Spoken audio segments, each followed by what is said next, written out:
Alice's Adventures in Wonderland is one of the most misunderstood books in history. So many people have read it or seen an adaptation, and given its eccentricities and non-linear storytelling, a lot of people think it, or its sequel Through the Looking Glass, are metaphors for, alluding to, or inspired by hallucinogenic drugs. In no way do I want to point and laugh at any specific individuals, as this is really more of a facet of shared folklore than poor analysis, so I won't single out any one said analysis.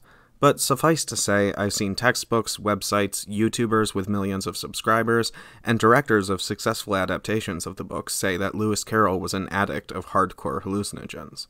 And to really address just how absurd that claim is, we have to discuss the history of Charles Dodgson, the man best known under the pen name Lewis Carroll, as well as the world. Two quick things. One, Dodgson lived in Christ Church, an Anglican college and cathedral, as a deacon. Though obviously disobeying the rules is not unheard of among clergymen at all, it would have been difficult to go both unnoticed and uncommented upon. Secondly, Dodgson was a thorough diarist, and there was no record of mind-altering drug use. Again, this doesn't disprove it, but it does make it less likely. As for drugs available at the time, could Dodgson have even acquired hallucinogenics? People like to joke about Wonderland being an acid trip, but LSD was invented over half a century after the publication of Dodgson's stories. Coca leaves, in their base form, aren't known for causing hallucinations by themselves, and cannabis was about a century away from becoming nearly strong enough to make someone see talking rabbits and sentient cards. Opium can cause hallucinations, but is relatively rare outside of repeated use, which Dodgson wouldn't have been able to hide. Absinthe had been created at the time, but certainly wasn't popular in England, and it would be about 100 years before any Europeans would use psilocybin mushrooms. The only drug that would have caused hallucinations and been available to Dodgson would have been mescaline, most likely in peyote, and, as a religious man, peyote would not have attracted him.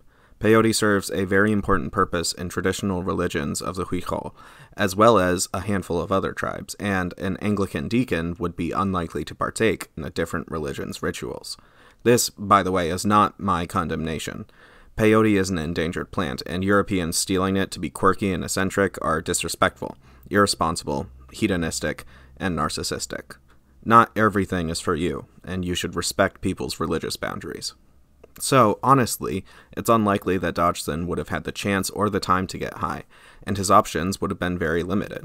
There are, of course, many other hallucinogens I didn't mention, but niche drugs are even less likely to have found their way to a deacon that lived in a church. Why does it matter, though? Who cares if people erroneously think Dodgson was a drug addict?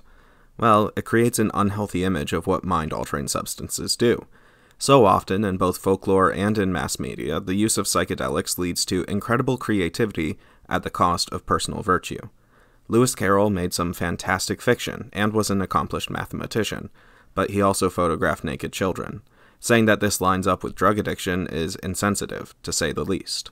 I would never pretend that there are no drug addicts that are child predators, implying a correlation between addiction, which is, by itself, a mental disorder that can affect anyone, and pedophilia, though, is horribly rude. Yes, sometimes individuals under the influence do horrible things, but it's not the fault of the substance itself or the person's disease but their own choices, assuming that they chose to get high or drunk. But by making jokes that artistically talented but morally bankrupt men are like that because of addiction erroneously blames the disorder rather than the man. Dodgson was creative and creepy, successful and suspect. Let that be enough. We don't need to invent mental disorders that he might have had to explain either. Supposing that he was a drug addict only serves to stigmatize the disorder and alienate those who are struggling. Burnout. Actually, yeah, I think I might have. But I thought he was an urban legend. All good assassins are, but I was able to find an archived letter requesting his services. Who was he? The legends say he was a time-traveling assassin. That's right, but all I could really find was that he works independently, contracting himself out to different crime families. Well, that, and I did find a record of one of his bullets ending up in a dig site in Egypt, supposedly dating back to 2700 BC. Wait, so he really does time travel? I don't think so. I think his bullets work in a different way. Thomas, could you take off your hat? What? See, his bullet was found in 1926 inside of a Ziploc bag, but Ziploc was invented in 1968, I don't think that he time travels. I think his bullets do. They transport his victims to a different time period, where they live their life far away from the people that hired him to kill them. Why would he do that? I don't know. And why am I a skeleton? I don't know, Thomas. And why do I now speak English and don't have any memories? And I don't understand. I'm sorry, Thomas. I wish I had more answers. That's okay. I just need to search more.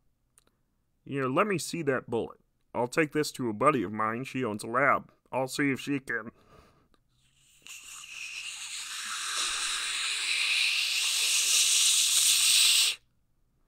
Professor? Professor? Professor!